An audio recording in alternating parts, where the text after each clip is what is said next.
Here with head football coach Joel Taylor, coming off of a last-second come-from-behind victory over Central Arkansas, getting ready to enjoy a bye week for the first time this season.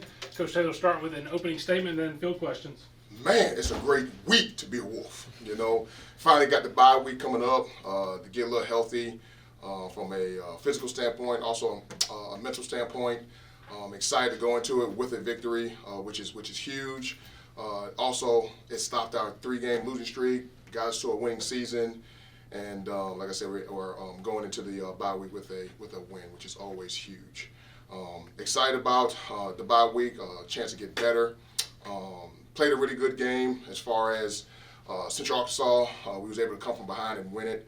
I thought Central Arkansas did a really good job in the first half of capitalizing on some of our mistakes, and going into half, the kids felt like they could still win the football game, and came out and played really good. We needed something good to happen early, and Trayshawn Moore with his interception, just kind of sparked everything, and then Davin and then Owen Dupree woke up, David Ho woke up, and I'm glad they didn't sleep too long. They would have slept too long, we probably would have lost the game. But those guys woke up and made some plays for us, and we're sitting here with a 1-point victory, which is awesome, versus a really good Central Arkansas team. Questions? So, Coach, about midway through the fourth quarter, after you scored that first touchdown to go up, to cut the deficit to 17-12, you decided to go for 2 to try to make it 14-17. Yeah. A lot of people say it's best to take the points there. What wins that decision to go for 2? Man, you gotta score one way or the other, right? You want to score a touchdown or you want to score a field goal. And Tommy was kicking it pretty good, so I wanted to make it 3 to give him an opportunity to tie the game. And if we kicked the extra point, well, we still had to score a touchdown. If we didn't get the 2-point conversion, we still had to get a touchdown. So that was the reasoning there. I just thought that was best for us. And like I said, Tommy was hot. He was 2 for 2. I think he hit like a 49-yarder and a shorter one, if I'm not mistaken. So, but that was the decision going into it. And then when we went up, we wanted to make it a 3-point game where they had to get a field goal to tie the game, and not hit a field goal to win the game. So those were the decisions there. Coach, obviously a slow start in the first half there. What would you attribute that to, and then how were you able to kind of respond in the second half? Yeah, man. I kind of sound like a broken record at times. It's just the execution piece. Offensively, you don't get a block here, or you miss a read there, or you don't have a great throw there. Like on the first play of the game, man, we had play action. Basic play action was RPO, and we throw it to Owen. Well, Owen's open, the ball was just a little bit further, man. That could have been a big play. You start the momentum, you get going, things of that nature, man.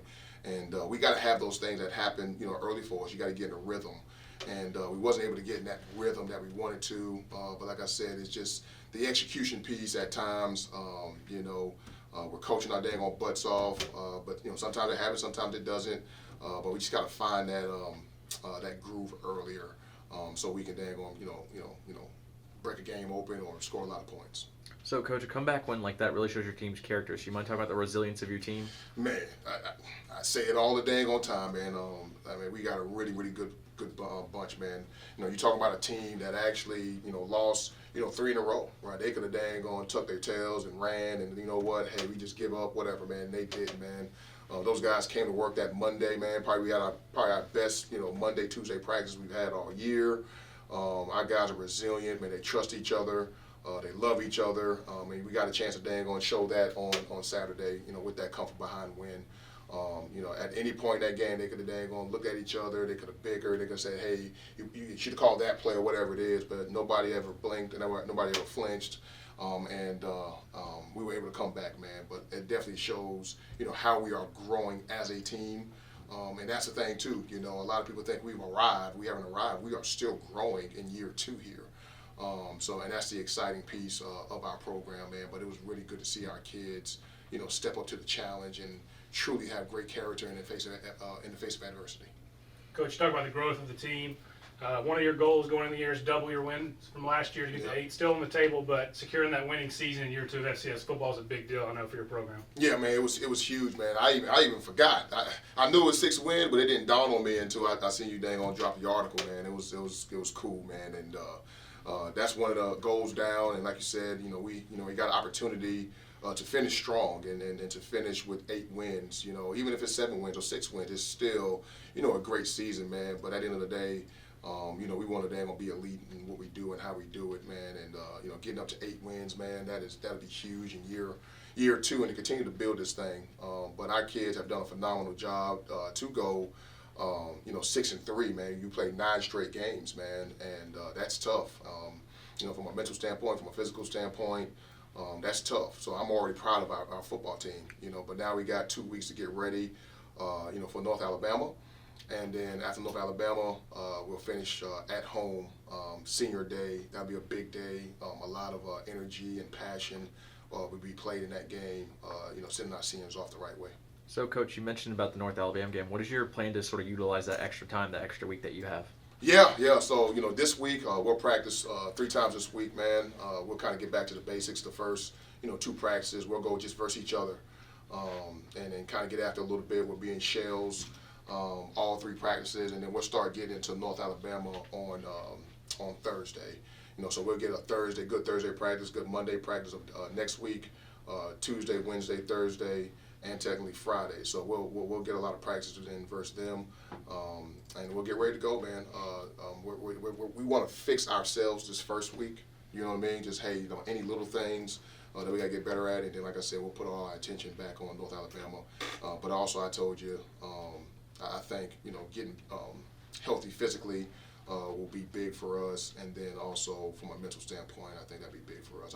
I know the kids are tired of me too. Cool. Coach, final question, tough one, but the people want to know, in the spirit of Halloween, can we get Coach Taylor's top 3 Halloween candies? Ooh, that's a good one, man. I'm a big peppermint guy. That's probably old school. I'm not too old school. My grandmother used to love that butterscotch. I'm out on that butterscotch. I'm good.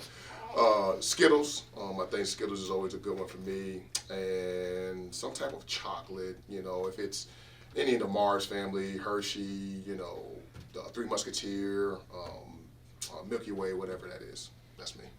All right, Coach, we're good.